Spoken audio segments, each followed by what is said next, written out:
Everyone thought the wildlife researcher had lost her mind when she followed a starving wolf into the wilderness. Her colleagues called her reckless. Her family begged her to stop. But what she discovered in that ravine would silence every doubt and change not just her life, but an entire community's future. Don't forget to subscribe and write in the comments where you are watching this video from. The November cold had settled deep into the bones of the Cascade Mountains. Frost clung to the Douglas fir needles, and each breath hung visible in the air like smoke. Dr. Elena Voss had been conducting field research in the Pinewood Valley for 3 weeks, documenting wildlife patterns to help the small mountain community of Silveridge understand the changing ecosystem around them. At 37, she was neither the most celebrated nor the most published researcher in her field, but she had built a quiet reputation for patience and an almost uncanny ability to read animal behavior. Her weathered notebooks were filled with observations that others had missed, and her eyes could detect patterns in nature that seemed invisible to her peers. The morning of November 14th had begun unremarkably. She'd risen before dawn in her research cabin, as always, brewing strong coffee over a camping stove and reviewing her tracking maps while the world outside remained dark and silent. Fresh snow had fallen overnight, which meant perfect conditions for identifying animal movement. Elk, deer, and coyotes had all left their signatures in the pristine white canvas. She pulled on her thermal gear, shouldered her equipment pack, and set off into the silent forest. But 2 hours into her survey route, everything changed.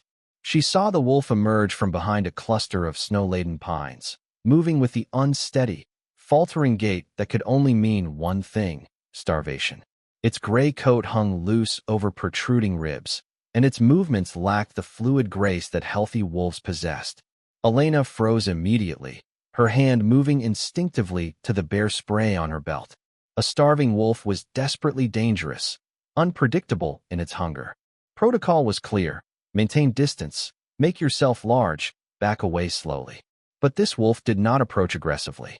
It stopped approximately 20 meters away, its amber eyes locking onto hers with an intensity that made her breath catch in her throat. And then it did something that defied every behavioral pattern she'd studied in her decade of fieldwork. It turned its head, looked back over its shoulder toward the dense forest behind it, then returned its gaze to her. The gesture was unmistakable, deliberate. It was beckoning. Then the wolf began walking away, slowly, pausing every few meters to look back and ensure she was watching. Elena's scientific training screamed at her to document this and leave. Wolves didn't exhibit this behavior. This animal could be diseased, possibly rabid, and following it violated every safety protocol in her field manual. Her hand moved to her satellite phone. She should call the Forest Service, report the sighting, let professionals handle it. But something in those amber eyes held her frozen in place. Not aggression, not the wild unpredictability of illness. Something that looked disturbingly close to intention, purpose, even desperation mixed with hope. She made a decision that would alter the trajectory of her entire life. She followed. The wolf led her off the established trails, deeper into terrain she'd marked on her maps as unexplored, high risk. They moved for nearly 3 hours, the creature maintaining that same deliberate pace, always staying just ahead, always pausing at decision points to ensure Elena hadn't turned back. The forest grew denser, the temperature dropping as they climbed into higher elevation. Her GPS showed they were moving into a section of the valley that even the longtime Silveridge residents avoided, an area known for treacherous ravines and unstable ground. Finally, they reached the edge of a steep gorge, a jagged tear in the mountainside half concealed by overhanging evergreens and jutting rock formations. The drop was at least 40 meters, maybe more. The wolf descended without hesitation, picking its way down a narrow path that seemed almost invisible against the rock face. Elena stood at the precipice, her heart hammering. Every rational thought urged her to stop. This was beyond reckless. It was potentially suicidal. The descent was treacherous. There was no cell signal this deep in the wilderness, and if she fell, no one would find her for days. Her research supervisor's words echoed in her mind. Your passion for fieldwork is admirable, Elena, but don't let it override your judgment. Yet she found herself removing her pack, securing her equipment, and beginning the descent. The climb down was grueling. Loose rocks shifted under her boots, Roots barely held her weight, and twice she nearly lost her footing entirely. Her hands were scraped and bleeding by the time she reached the bottom. The ravine floor was shadowed and cold, the weak November sun unable to penetrate this deep. And there, carved into the rock face, she saw the dark opening of what appeared to be an old cave or possibly an abandoned mining tunnel from the 1800s gold rush era. The wolf had disappeared inside. Elena approached cautiously, pulling out her flashlight. The beam cut through the darkness, revealing the wolf lying just inside the entrance, too weak to go further. Its breathing was shallow, labored, and beyond it, deeper in the cave, she heard them. Soft whimpering, high-pitched and desperate. She moved past the adult wolf carefully, and her flashlight beam revealed 3 wolf pups, no more than 4 or 5 weeks old, huddled together against the cold stone. Their eyes were barely open, their bodies trembling. The mother wolf, the one who had led her here, had been attempting to hunt to feed them, but starvation had stolen her strength. Unable to provide, unable to hunt, she had done something unprecedented in wildlife behavior. She had sought help from a human. Elena knelt in that cold cave, her scientific mind reeling. This violated established behavioral theory. Wolves avoided humans, especially with their young. Yet here was undeniable proof that this animal had assessed its options, recognized Elena as a potential source of aid, and deliberately led her to this hidden den. The mother wolf's eyes, dim with exhaustion, followed Elena's every movement. The pups continued their pitiful whimpering. Elena knew she had minutes to decide. She made her choice. Working quickly, she removed the emergency rations from her pack, protein bars, dried meat, an energy gel packet, and placed them near the mother wolf's muzzle. Then, removing her thermal jacket and wrapping it around the pups for warmth, she carefully gathered them against her chest. They were terrifyingly light, their heartbeats rapid and weak. The climb back up was nightmare. One-handed, protecting the pups, her muscles screaming in protest, she pulled herself up that treacherous slope. It took nearly 2 hours. By the time she reached the top, her vision was blurring from exhaustion. The hike back to her cabin took another 4 hours. Darkness had fallen. The temperature had dropped below freezing. But she pushed forward, the tiny lives pressed against her chest providing all the motivation she needed. When she finally burst into the warmth of her cabin, she worked with the focused intensity of her training. She created a makeshift warming pen, mixed emergency formula for orphaned wildlife, and began the delicate process of feeding the hypothermic pups. 2 survived the first night. 1, the smallest, didn't make it despite her best efforts. At dawn, she made the necessary calls. First to the Forest Service, reporting the situation. Then to her research supervisor at the university. Then, reluctantly, to the Silveridge Community Council, because she knew what was coming next. She would have to bring the wolves into town. The reaction was immediate and explosive. By the time Elena drove her truck into Silveridge 3 days later, with the 2 surviving pups and their recovering mother in a secured crate in the back, it seemed the entire town of 800 residents had heard the news. People lined the main street, some curious, most hostile. She pulled up to the community center where the emergency town meeting had been called. As she stepped out of her truck, the muttering began. "She's brought wolves here? To our town. What kind of researcher does this? My grandfather lost sheep to wolves. Now she wants to keep them as pets." Inside the community meeting hall, the situation deteriorated quickly. Mayor Thomas Blackwood, a third-generation Silveridge resident, stood at the podium with crossed arms and a skeptical expression. "Dr. Voss, I understand you have a situation to explain to us." Elena stood before the hostile crowd, her field clothes still dirty from the mountain, her hands bandaged from the ravine descent. She explained everything, the wolf's behavior, the pups, the unprecedented communication between species. The room erupted in scoffs and laughter. "So you're saying," drawled Sarah Henriksen, owner of the largest ranch in the valley, "that a wolf led you like some kind of fairy tale to her babies, and now you expect us to just accept predators in our community?" "They're not a threat," Elena said firmly. "The mother is recovering. The pups will be rehabilitated and eventually released." "Released where?" someone shouted. "Back into our mountains. To hunt our livestock. To kill our pets," another voice added. Marcus Chun, who ran the general store, stood up. "Dr. Voss, with all respect to your education, "You're not from here. You don't understand what wolves mean to ranching communities. They're not noble creatures from a storybook. They're predators that cost us money and livelihood." The meeting dissolved into chaos. Half the room demanded Elena remove the wolves immediately. The other half simply wanted her gone from Silveridge entirely. Her research supervisor called that evening. "Elena, what were you thinking? You violated multiple protocols. The university is receiving calls. You need to resolve this situation immediately." Her sister called next. "Lena, I saw the news. People are saying you've had some kind of breakdown. Maybe you should come home, take a break from the field work." Even her mentor, Dr. Patricia Aldridge, the woman who had inspired Elena to pursue wildlife research, sent a carefully worded email suggesting that perhaps Elena had allowed emotional response to override scientific objectivity. The isolation came swiftly. The handful of Silveridge residents who had been friendly before now avoided eye contact when she entered the store. Parents pulled their children away when she passed on the street. Someone spray-painted "Wolf Lover" on her research cabin door.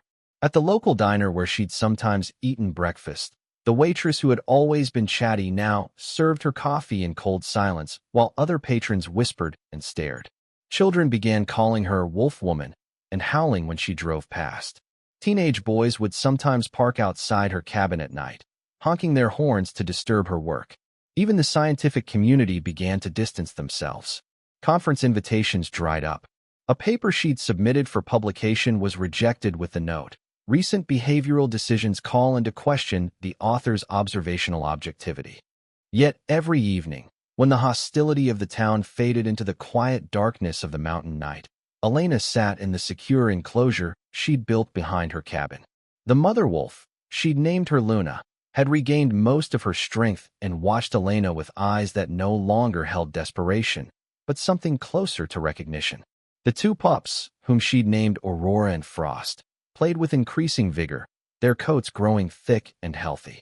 In those moments, surrounded by judgment and contempt, Elena felt no doubt. She had made the right choice. The scientific anomaly of Luna's behavior alone justified everything.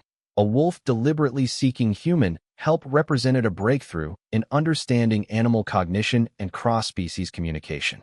But more than that, she had saved lives. 3 lives that the world had deemed worthless, even threatening. As winter deepened and the mockery intensified, Elena remained unmoved in her conviction. She had spent her career observing nature from a distance, taking notes, publishing papers. But this was different. This was connection. This was breaking through the wall between human and wild. The town of Silveridge thought she'd lost her mind. Her colleagues thought she'd compromised her credibility. Her family thought she'd had some sort of emotional crisis.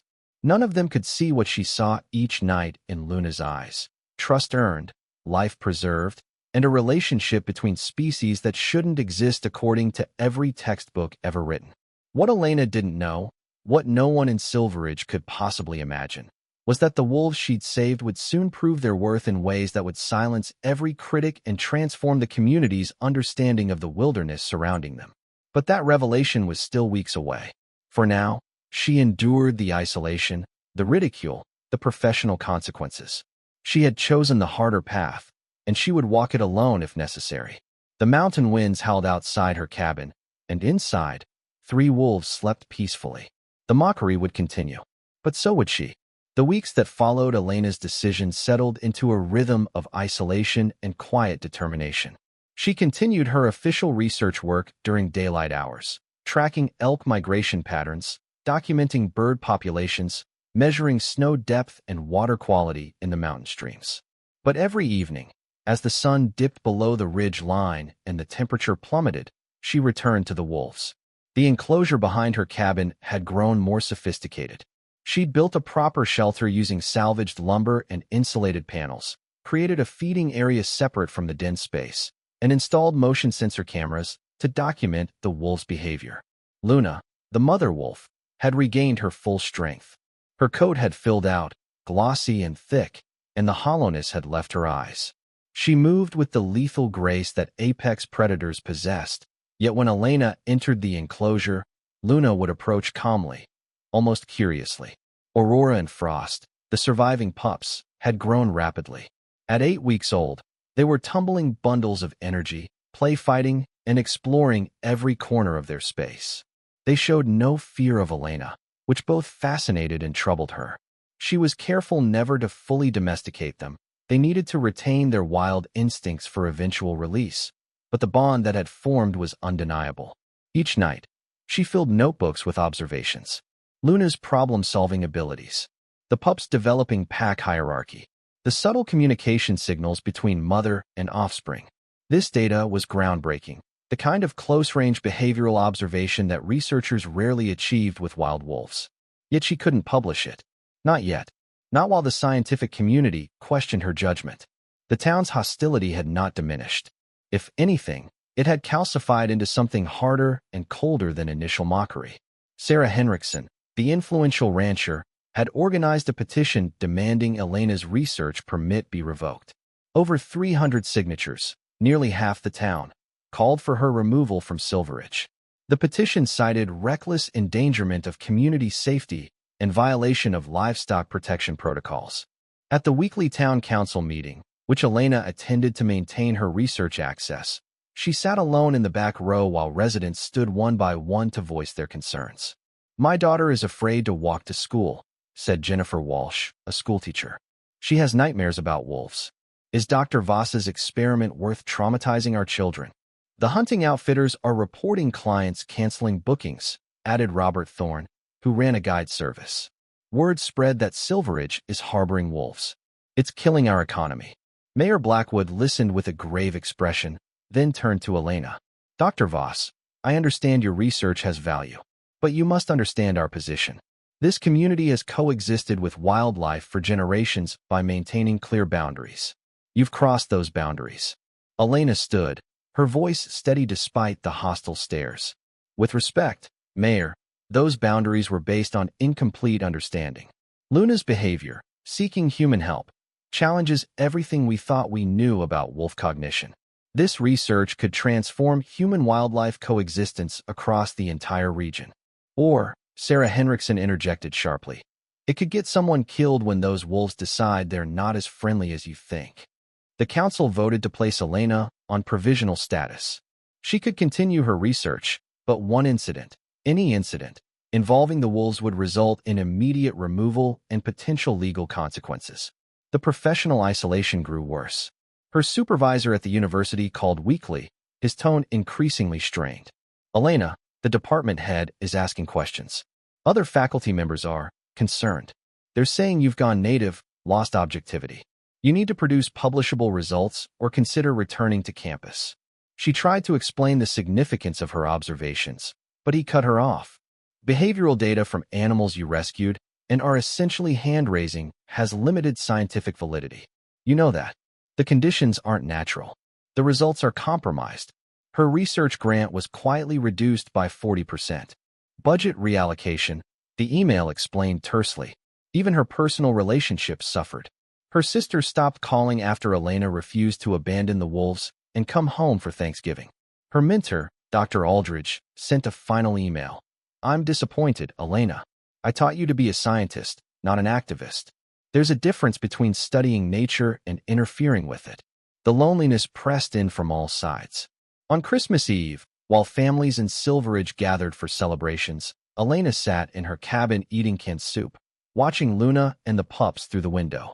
The wolves had become her only companions, the only beings that didn't judge her choices or question her sanity.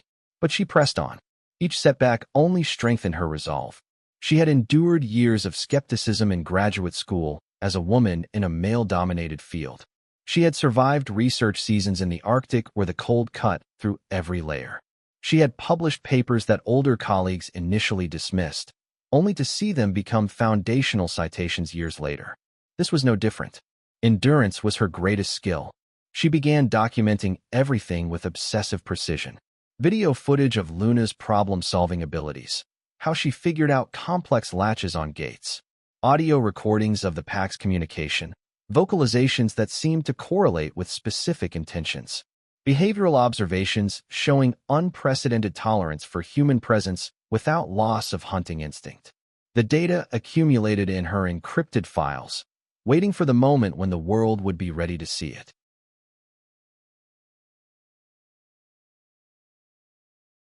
Then, in early January, the first cracks appeared in the town's united front against her. A severe winter storm buried Silveridge under 3 feet of snow in a single night.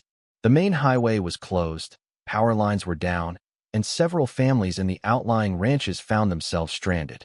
Search and rescue teams struggled to reach isolated properties in the whiteout conditions. Elena monitored the emergency radio frequencies from her cabin.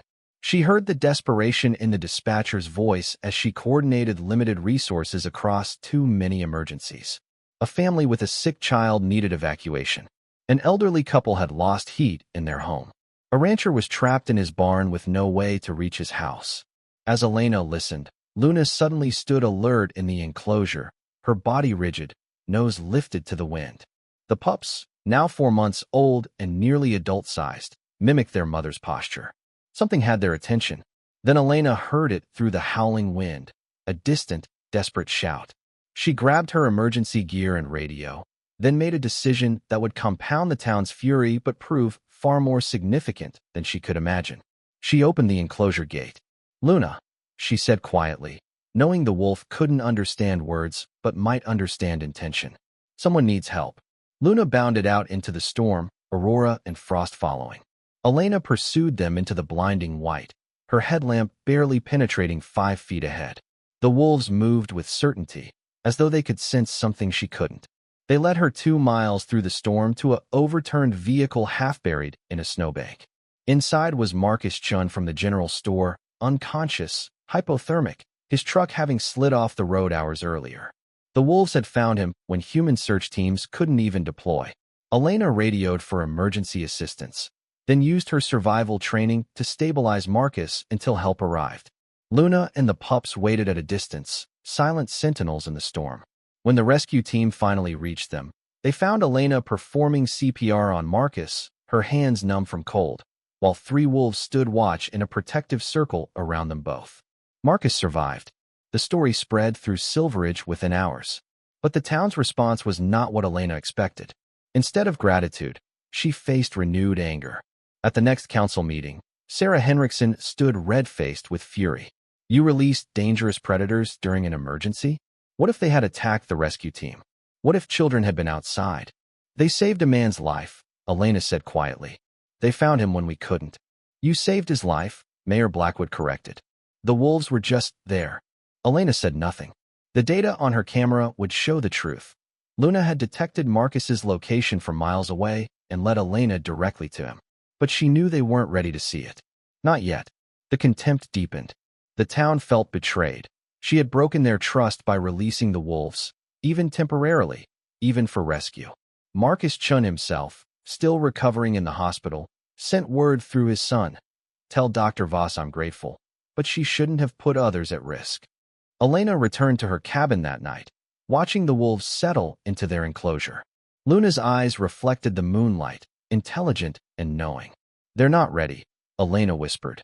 "But they will be." She didn't know that within days, circumstances would force the revelation she had been waiting for.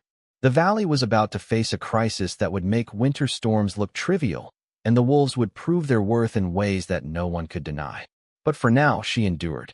Alone, mocked, professionally ruined, personally isolated. The wolves slept peacefully, and Elena kept watch, her faith unshaken.